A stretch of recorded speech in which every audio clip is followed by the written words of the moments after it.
Ok, c'est le moment de sortir les cookies. Ouais. Alors, je regarde quelle tête ils ont déjà.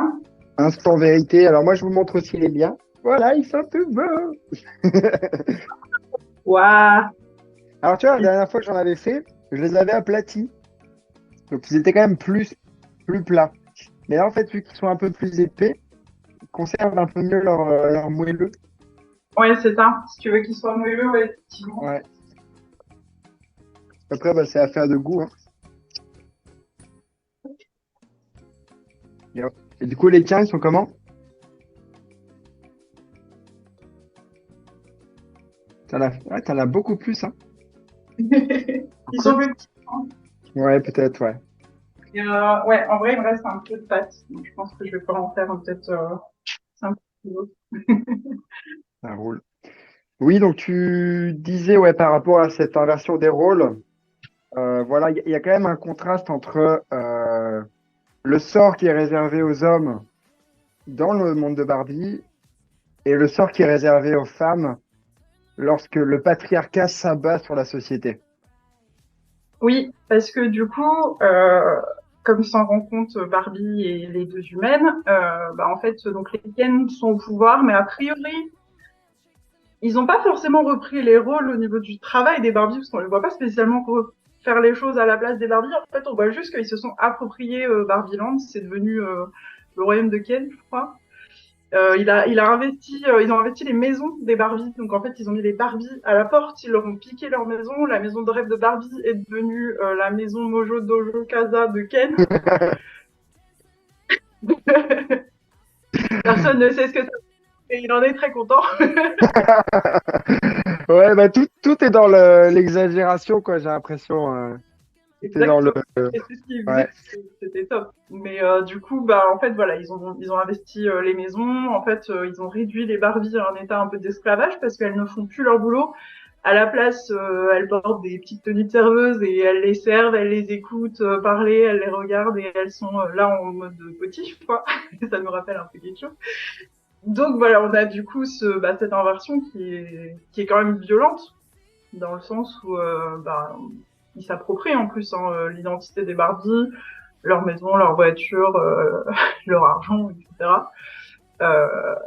Ken du coup explique à Barbie bah voilà que tout ça vient du fait que il s'est senti rejeté par Barbie, qu'il n'était pas satisfait en fait de sa position à Barbieland.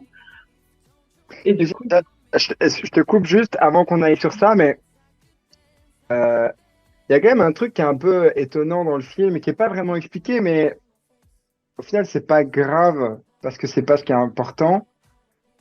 C'est que quand Barbie revient dans ce monde qui est transformé en Kenland, on sait pas comment il a réussi son coup, en fait. On sait pas, tu sais, il y a pas eu une prise de pouvoir, et c'est pas un putsch par la force, c'est pas ça du tout. On parle plutôt d'un espèce de lavage de cerveau. Donc on sait pas vraiment comment il a réussi à faire ça, mais il a réussi en fait à les transformer.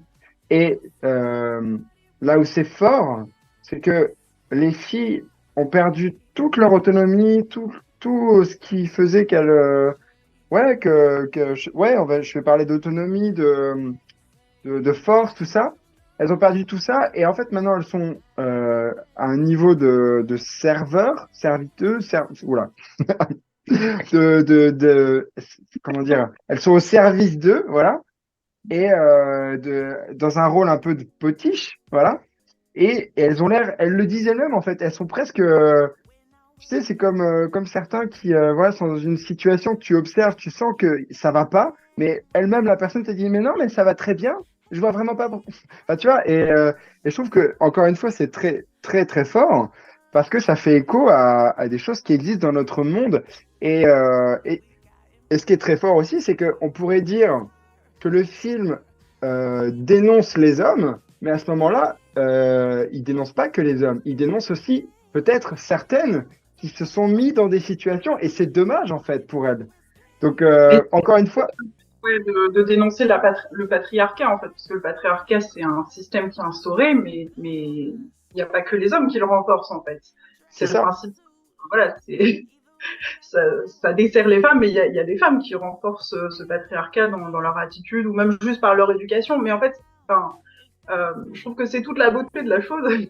C'est que, alors effectivement, on sait pas comment Ken il s'y prend exactement, mais moi, ma théorie, ce serait qu'il s'y prend comme pour lui et comme les Barbie après font pour se déprogrammer, c'est-à-dire par un speech convaincant, dans le sens où je trouve qu'une fois de plus, ça représente bien ce passage en fait à l'âge adulte. C'est que justement, quand t'es enfant, garçon et fille, on joue ensemble, on se considère égaux, on n'est pas du tout dans le jugement, on s'apprécie tous, enfin, peu importe notre physique, notre ethnie, les enfants ils jouent tous ensemble, peu importe le sexe, etc. Et il y a cette transition à un moment donné, dans le passage voilà, à l'adolescence, quand tu commences à être exposé au monde des adultes, où la transition elle se fait. Et j'avais vu pas mal de commentaires suite au film Barbie de filles qui disaient en fait ce côté où quand Ken tout d'un coup il change d'attitude. Euh, Beaucoup de filles l'ont vécu dans le sens où elles avaient des amis d'enfance ou des garçons avec qui elles jouaient à l'école, etc. Et quand l'adolescence arrive, il y a un gouffre qui se fait. Ces garçons qui avant te considéraient comme leur égal, qui jouaient avec toi, qui étaient gentils avec toi, tout d'un coup ils se mettent un peu à te rejeter, à se moquer de toi ou à critiquer ton physique.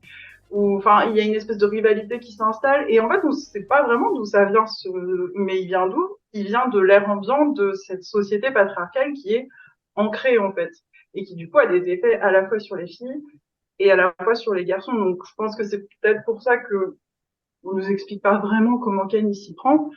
En fait, il va expliquer aux autres Ken et aux Barbies ce qu'il a vu dans le monde. Il y a un moment donné où il y a une des Barbies qui dit je crois que c'est genre une Barbie, elle était avocate ou un truc du genre, puis elle est en mode ah non mais je suis contente depuis réfléchir, ça me fait des vacances. Enfin, tu sais en mode Barbie président. je crois que c'est Barbie précédente, ouais, je sais plus laquelle. Enfin, ouais, il y a moyen Il y a moyen. Ouais. à ce côté en fait où on sait pas qu'est-ce que Ken il lui a dit, ce qu'il lui a dit qu'il fallait qu'elle prenne un break de prendre des décisions et que de toute façon c'était pas. Et je trouve que ça représente bien certaines choses que quand tu grandis tu peux entendre. Alors moins à notre époque, mais je pense qu'il y a eu des époques où oui, on disait qu'aux femmes, c'était pas la peine qu'elles se remplissent leur joli minois de trucs trop compliqués, il valait mieux qu'elles se concentrent sur leur physique, construire une famille, l'apparence, etc. Mais que les trucs importants, les trucs compliqués, c'est plus pour monsieur, ce genre de choses. Évidemment, aujourd'hui, en 2023, on en sort de ces points de vue-là. Mais je trouve que ça représente ce côté, c'est un état d'esprit en fait qui est ambiant. Tu t'y retrouves exposé quand tu grandis et ça te rentre dans la tête, tu sais pas pourquoi. Et enfin, tu vois, moi je ne pense pas être la personne la plus euh, la personne qui soutient le plus le patriarcat et pourtant je me rends compte que des fois dans mes attitudes, je vais avoir des comportements qui vont renforcer ça en fait. Enfin, tu vois, des trucs, j'ai pas spécialement d'exemple à te donner, mais du coup ça pourrait un peu le but de mon point, mais je trouve que voilà, t'as cette idée-là en fait que ils se retrouvent à la fois les Ken et les Barbie exposés à une idée, ils savent pas trop d'où ça vient, ils l'acceptent sans trop réfléchir parce qu'ils voient sur le coup ce que ça va leur apporter, le fait que ils vont avoir un rôle établi puisque maintenant c'est le royaume de Ken, ils ont une position, enfin en fait ils ont l'impression que ça complète ce qui leur manquait, sauf Mm. que du coup c'est au détriment des Barbie en fait, et je trouve que c'est là que le film il dénonce les effets du patriarcat sur tout le monde. Ouais. C'est qu'en fait, on nous fait croire que il faut forcément qu'on s'impose et que ce soit au Ouais, c'est détriment du sexe opposé, en fait. ouais. Alors que non, c'est pas obligé que ce soit comme ça et on le voit par la suite du film. Mm. Peut-être, du coup, on peut commencer à amorcer doucement la fin de notre conversation, mais ce qui est intéressant, moi j'attendais avec beaucoup de, pas d'impatience, mais j'étais très curieux de savoir où le film allait s'arrêter et ça allait être quoi justement le final de tout ça. On n'en a pas parlé, mais je vais juste balayer rapidement pour qu'on en arrive peut-être à la fin, mais voilà, les Barbie vont... ah, non, ce serait important de parler de certaines choses quand même, notamment du speech de Gloria. Mais les Barbie vont en fait s'organiser pour faire en sorte que les autres Barbie qui ont été patriarcaisées puissent revenir à la raison. Et donc, C'est à la ça. fin, en fait, c'est Gloria, donc la maman de la jeune fille, hein, qui rebooste Barbie, puisqu'elles sont Barbie est totalement découragée, elle se dit qu'elle ne sert à rien, que Ken il a tout cassé, que rien ne redeviendra comme avant, et que voilà, c'est fini. Et donc Gloria qui vient du vrai monde, c'est elle en fait qui va booster son héroïne. Est-ce que tu veux parler du speech du coup de Gloria? Oui, en fait, ce que je trouve intéressant, c'est que Gloria, elle réagit par rapport à la réaction de Barbie. Et en fait, elle la voit, elle, avec son regard d'humaine, elle voit cette Barbie parfaite sous tous les aspects, tout d'un coup être en complète dépression. Et en fait, elle est en dépression parce que Ken lui a volé sa maison, il a retourné tout son gouvernement, il a exploité ses copines et les a retournées contre elle. Elle est toute seule, elle a plus d'objectifs. Et pourtant, elle est en dépression. Pourquoi? Parce qu'elle se sent nulle et qu'elle pense que tout est de sa faute et qu'elle est incapable de rien faire. En plus, elle dit, en plus, je peux rien faire parce que je suis pas une Barbie présidente, je suis pas une Barbie médecin, je suis pas une Barbie physiciste. Enfin, et en fait, cette scène, elle est incroyable parce que du coup, Gloria, elle la regarde avec ses yeux d'humaine et elle lui dit, mais en fait, si toi, tu te sens comme ça, où est-ce que nous, on va en tant que femme? Et là, elle fait son fameux speech. Alors, je j'ai pas forcément noté tout ce qu'elle dit, mais en fait, elle va montrer la difficulté que c'est d'être une femme dans une société qui est pas spécialement faite pour les femmes, notamment le fait que quoi qu'on fasse, en fait, il y a un effet négatif. Par exemple, elle parle du fait que bah il faut être mince, mais qu'il faut pas dire qu'on veut être mince, sinon ça fait vaniteux. Du coup, il faut dire plutôt qu'on veut être en bonne santé, ou où il y a des voilà des aspects du style on s'attend à ce qu'une femme elle veuille être mère et qu'elle veuille avoir des enfants, mais par contre il faut pas qu'elle en parle tout le temps, sinon elle est ennuyeuse et elle est obsédée par ses enfants. Enfin, et en fait elle montre un peu le voilà les attentes avec le contre-coup de quand tu remplis tes attentes, derrière il y a toujours tu te prends toujours une baffe quand même dans la tête parce qu'au final, elle le dit d'ailleurs à la fin, quoi que tu fasses, en fait, tu le fais pas bien. Et quoi que tu fasses, de toute façon, c'est toujours ta faute.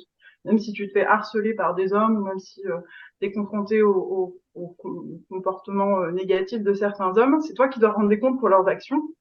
Et dans tout le cas, ce sera ta faute parce que c'est toi qui as suscité ce comportement. Enfin, en fait, voilà. Et elle dénonce un peu tout ça en disant que c'est fatigant et que ça prend une énergie en fait d'être une femme parce que on lutte constamment pour être parfaite et on voit toutes les femmes autour de nous faire pareil et du coup bah elle dit voilà si c'est vrai pour une Barbie qui représente la femme ça veut dire que nous il n'y a pas d'espoir en fait et du coup son speech va réveiller la Barbie physiciste non la Barbie prix Nobel et qui du coup va se rappeler en fait bah, qu'elle est prix Nobel et que oui bah, qu'elle est en fait qu'elle est cette femme quoi.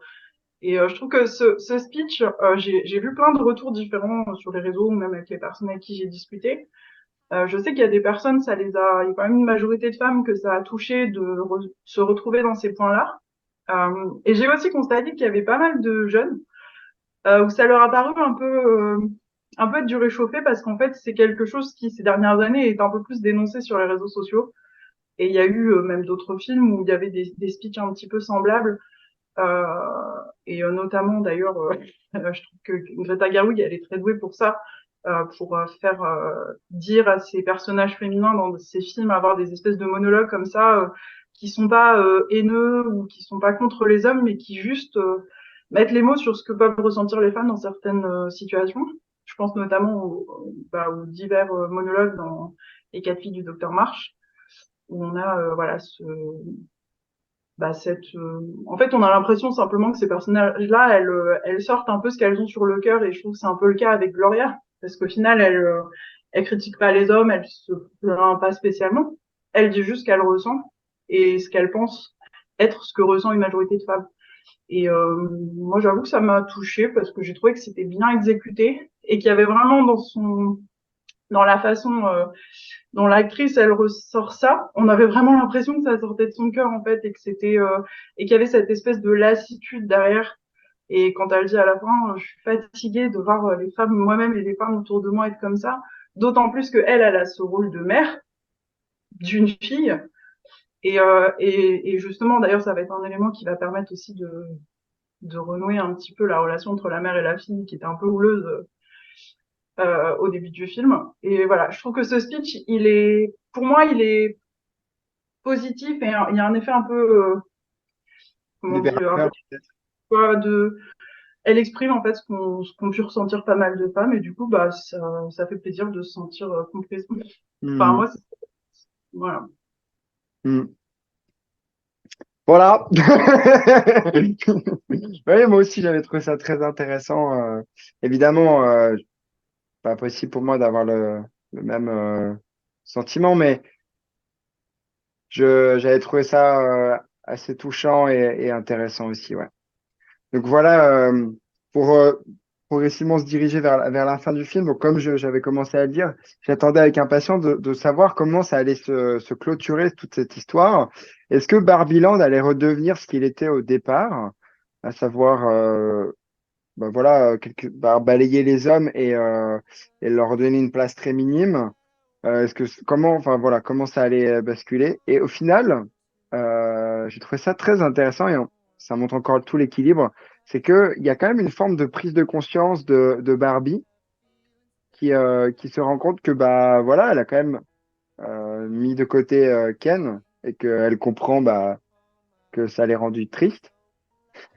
Et donc bah en même temps, enfin, voilà, il y a une petite, il y a un petit changement dans ce monde. Mais voilà, ça fait toujours un peu écho par inversion à notre monde à nous, puisque les hommes vont pouvoir commencer à avoir des rôles un peu plus influents, mais petit à petit, quoi. Voilà, ils vont commencer petits et au fur et à mesure, ils vont pouvoir faire des choses. Donc voilà, c'était bien fini, c'était intéressant. Et j'avais envie de te demander, qu'est-ce que tu as pensé de la fin, précisément de Barbie? Peut-être pour expliciter, alors je pense que la plupart d'entre vous, vous avez vu le film. Sinon, on vous a vraiment tout décrit et c'est dommage. Mais à la fin, donc il y a comment, Ruth Handler qui apparaît. Et, Oui. euh, et là, on a une scène un peu irréelle. On a l'impression d'être un petit peu dans un entre-monde, une discussion entre les deux. Et puis même la fin, voilà, qu'est-ce que tu as pensé de tout ça, peut-être de la symbolique et tout Ben, moi, honnêtement, comme toi, j'attendais de savoir un peu bah, ce qu'il adviendrait de Barbieland. Est-ce que les choses, elles resteraient pareilles ou est-ce qu'elles changeraient? Et du coup, j'ai été très satisfaite dans le sens où, justement, enfin, c'est là que pour moi, tu vois, au début, tu as posé la question, est-ce que c'est un film qui est féministe ou humaniste? Moi, pour moi, c'est humaniste parce qu'en fait, ça montre, comme on l'a dit, ça dénonce les effets du patriarcat et de la société sur les femmes comme sur les hommes. Et à la fin, on nous propose une solution pour les deux, en fait. On nous montre que c'est possible de cohabiter euh, sans avoir toujours cette attente envers l'autre, en fait. Parce qu'au final, le voyage de Ken, enfin, moi, pour moi, ce film, c'est à la fois le voyage de Barbie, mais aussi le voyage de Ken, parce il va se découvrir littéralement, en fait, puisque au début du film, son identité repose uniquement sur le fait qu'il existe pour Barbie. Et d'ailleurs, il lui dit, mais c'est Barbie et Ken. Il n'y a pas de Ken sans Barbie, en fait. Et c'est là qu'il va se rendre compte qu'en fait, si, d'où cette magnifique chanson I'm Just Ken, où il se rend Just compte que, Ken. ouais. Qu'on vous conseille d'aller voir. Non mais franchement, cette chanson, cette chorégraphie, tout était absolument parfait. Et il se rend compte bah, que il ne dépend pas en fait de sa relation avec Barbie. Et j'ai trouvé que c'était une bonne représentation peut-être de parce que tu vois dans le speech de Gloria et dans le film, on montre un peu ce que c'est que d'être une femme. Je sais pas spécialement ce que c'est que d'être un homme, mais de ce que j'ai pu observer, je pense que le patriarcat, un de ses effets, c'est de faire croire qu'aux hommes justement leur valeur, elle dépend souvent du fait d'avoir une relation euh, bah, romantique ou d'être marié ou enfin voilà de qui avec qui ils sortent aussi avec de leur travail etc et en fait on leur donne un peu cette impression que voilà s'ils n'ont pas une femme dans leur vie ils n'ont pas accompli en fait tout ce qu'ils devaient accomplir d'où le fait que souvent il y a cette sensation que des fois bah, les hommes voilà ils insistent ils veulent absolument être en couple même si c'est pas spécialement ce qui est bon pour eux et Ken c'est un peu ça en fait il est persuadé que sans Barbie ce sera pas possible et qu'il sera pas Ken et même quand il réinstaure son patriarcat des chevaux là il, il, il a quand même besoin en fait d'avoir les Barbies autour de lui qui le servent et du coup il va dire à Barbie bah tu vas pouvoir devenir l'épouse de Ken dans une relation engagée à distance je sais plus c'est quoi son expression là et en fait il a ce enfin pour lui son monde parfait c'est quand même ça c'est d'être au centre mais d'avoir quand même sa Barbie à côté qui du coup le complète et ça lui donne l'impression de ne pas savoir qui il est et à la fin il se rend compte qu'en fait il peut être juste Ken et que Barbie peut être son amie et j'ai bien aimé d'ailleurs parce qu'il y a un autre Ken où il dit mais moi tout ce que je veux en fait c'est Peut-être passer avec ma une journée famille. avec Barbie et avec enfin en parlant d'une autre Barbie du coup et en fait c'est ça aussi c'est que Barbie elle lui dit qu'elle l'aime en fait ils sont amis mais juste elle veut pas être avec lui c'est tout enfin et il se rend compte que c'est qu'en fait il peut se suffire entre guillemets à lui-même. Donc j'ai bien aimé que Ken obtient entre guillemets cette rédemption qui au final n'en est pas vraiment une parce qu'il il s'excuse pas de ce qu'il a fait, mais juste il se découvre et à la fin il remercie Barbie parce qu'il se sent ben voilà il se rend compte qu'il est Keneuf et qu'il se suffit à lui-même. Et les autres Ken vont pouvoir, s'ils le désirent, avoir une part dans la société des Barbies. Et les Barbies vont pouvoir s'ouvrir aussi au fait d'accepter les idées des Ken, les intégrer petit à petit, comme tu disais, dans leur société, tout en cohabitant. Et en fait, je voulais juste, parce qu'on n'a pas parlé d'Alan. C'est vrai, c'est vrai. Alors, je voulais en parler dans un. Enfin, cette vidéo n'en finira jamais. Je voulais juste terminer sur Barbie. Et c'est vrai, il y a beaucoup de choses à dire encore. On n'a pas parlé des références cinéma, tout ça. On va parler d'Alan. Mais juste, et c'est bien que tu aies appuyé sur tout ce que tu viens de dire. On en avait parlé et c'était très intéressant. Est-ce que, avant de parler d'Alan, est-ce que tu avais un sentiment par rapport à la fin de Barbie aussi? Oui, du coup, bah en fait, j'ai bien aimé le fait que Barbie, elle est à un stade où elle peut pas revenir en arrière, elle peut pas reprendre sa vie de Barbie comme avant. Elle a besoin de plus. Et je trouve une fois de plus, ça retranscrit bien le voyage qu'est le passage à l'âge adulte en fait. Tu peux pas redevenir en fait, même si on aimerait garder une part d'innocence, tu peux pas redevenir comme quand t'étais enfant. T'es obligé de passer entre guillemets à l'étape suivante. Et même si c'est une transition qui peut être difficile, notamment le passage à l'adolescence, etc. Barbie, elle décide de passer à l'étape suivante et elle se rend compte qu'elle aimerait devenir humaine. En discutant du coup avec Ruth Handler, la créatrice de Barbie, qui en fait lui explique que c'est pour ça qu'elle a créé Barbie, pour qu'elle évolue, et que pour elle, Barbie, elle existerait toujours parce qu'elle évoluerait constamment, et elle voulait pas nécessairement que Barbie reste encastrée dans un rôle en fait, et je trouve que ça représente bien la nature humaine, le fait qu'on est fait quand même pour toujours chercher à aller de l'avant et à progresser en fait. Et c'est ce que Barbie va faire en devenant humaine. Et je voulais faire une petite mention du coup à la scène où en fait elle ressent un petit peu ce que c'est que d'être une humaine.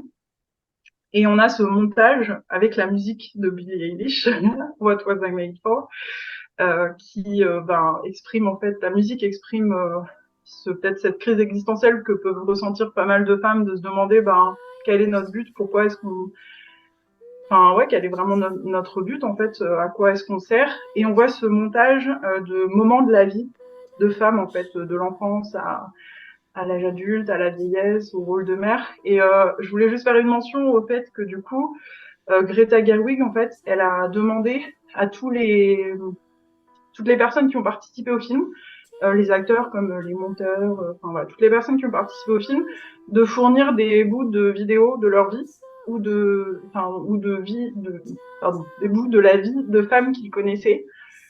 Et donc du coup, c'est en fait on a des vrais enregistrements de vie de femmes en fait qui sont liés aux personnes qui ont participé au tournage du film. Donc j'ai trouvé que c'était beau parce que ça représentait aussi un peu cet état d'esprit positif autour du film. Enfin, et c'est pour ça que pour moi c'est vraiment un film humaniste. C'est que le but c'était d'avoir un peu cette compassion envers des personnes qui ont travaillé sur ce film et qui partagent du coup des petits bouts de leur vie ou des petits bouts de la vie de gens qu'ils connaissent. Donc j'ai trouvé que c'était vraiment top et que c'était très alors moi je suis pas fan des montages dans les films d'habitude, tu vois les trucs comme ça, je trouve toujours que c'est très cucu. Et là, bizarrement, ça m'a vraiment touchée, peut-être parce que c'était allié à la musique de Billie Eilish, je sais pas. Et en fait, j'ai trouvé que ça reprenait bien cette idée depuis le début que le film joue vraiment sur, on rigole parce qu'on est dans l'absurde et dans la comédie, à des moments vraiment d'émotion. Donc j'ai trouvé qu'à chaque fois on jouait bien sur ce plan et du coup on finit donc sur ce pic un peu d'émotion et tout d'un coup donc on atterrit sur Barbie qui vit sa vie dans le monde réel et on a notre scène finale du coup de Barbie qui qui est toute excitée. Du coup elle vit a priori avec la famille de Gloria qui lui souhaite bon courage, qui la dépose devant un immeuble où elle rentre et elle est trop, enfin elle est bien habillée, elle est excitée. Et en fait, elle vient pour prendre rendez-vous avec son gynécologiste. Et du coup, on atterrit sur cette vanne un peu, sur ce côté comédie un peu. On se demande, voilà. Et j'ai trouvé que c'était très drôle. Et du coup, j'avais fait quand même mes petites recherches pour savoir pourquoi. Et donc Greta Gerwig, elle expliquait que pour elle, ça permettait de finir sur cette note un peu rigolote, mais en même temps, un petit peu émotionnelle aussi dans le sens où elle disait que pour beaucoup de filles et pour elle notamment, quand tu grandis, bah t'es pas bien dans ta peau, t'aimes pas ton corps, t'es voilà, et puis tout ce qui est lié au corps de la femme, des fois c'est un peu tabou, t'oses pas parler de tes règles, t'oses pas parler d'aller chez le gynéco, puis alors la première fois chez le gynéco c'est l'angoisse, et du coup bah il y a un peu cette honte derrière, et du coup elle disait qu'elle voulait qu'il y ait cet effet en fait thérapeutique de voir bah, notre Barbie parfaite, trop mignonne, qui est là et avec un grand sourire et qui est trop contente en fait d'aller au gynéco. Et elle disait bon bah voilà, si Barbie elle le fait, nous on peut le faire aussi. Donc on finit sur cette petite note un peu rigolote quoi.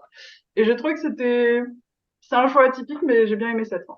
Ouais, ouais, j'ai beaucoup aimé cette fin aussi. Euh, pour ma part, ce que j'avais apprécié, tu vois, c'était on est parti on est parti de ce constat que c'était l'humanité qui observait Barbie, une Barbie parfaite, une Barbie idéale, une Barbie capable, qui insufflait quelque chose à l'humanité. Et sur cette fin, on a une Barbie qui inverse les rôles, en fait, puisque c'est Barbie qui veut regarder l'humanité, en fait, qui trouve l'humanité belle, qui est inspirée par l'humanité, qui jusqu'à aller à faire ce choix de devenir presque humaine. Bah oui, en fait, je trouve, enfin, elle devient humaine. Et Mm. j'avais bien aimé ouais, ce petit rebondissement, cette fin assez surprenante.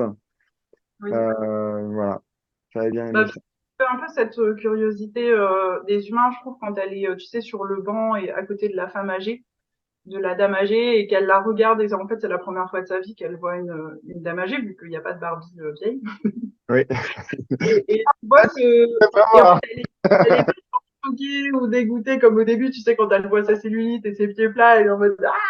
Et là, de voir une mamie avec des rides et tout, ça la choque pas, elle est, Je la trouve en fait, belle elle la même. trouve belle et elle est curieuse, en fait, voilà, de cette humanité, et je trouve que pour moi, ça a rendu aussi le personnage de Barbie hyper attachant et je trouve que Margot Robbie, elle fait un travail de ouf. Là-dessus, en fait, enfin, moi, je trouve que ce rôle, il a été fait pour elle, pas que au niveau de l'esthétique, mais vraiment dans l'interprétation. Je trouve qu'elle est